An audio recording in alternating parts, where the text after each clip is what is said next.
সূরা আসরে তাফসীর পড়লেন। সূরা আসরে দুটো জিনিস উল্লেখ করা হয়েছে, একটা পজিটিভ একটা নেগেটিভ।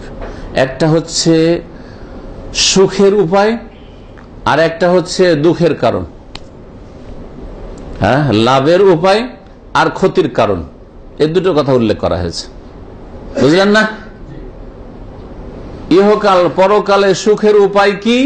সুখের উপায় হচ্ছে 4টি গুণ। আপনার মধ্যে যদি 4টি গুণ থাকে তাহলে আপনি সুখী, দুনিয়া আখিরাতে সুখী।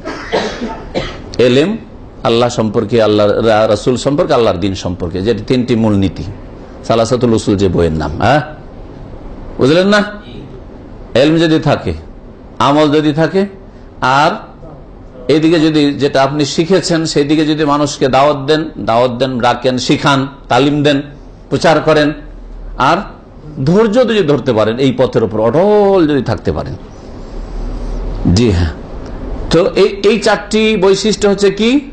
সুখের উপায়, আসবাবুস সাআদা, ভাগ্যবান হওয়ার মাধ্যম।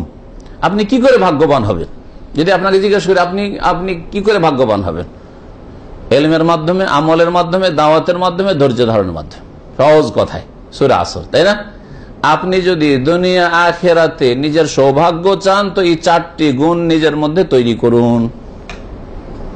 আর একটি হচ্ছে হতভাগা হওয়ার কারণ, আপনার দুর্ভাগ্যের কারণ, বদনসিব হওয়ার কারণ। দুনিয়াতেও বদনসিব আর আখিরাতেও বদনসিব, ভাগ্য খারাপ। যদি করতে চান তাহলে এই 4টি গুণে ত্রুটি করুন।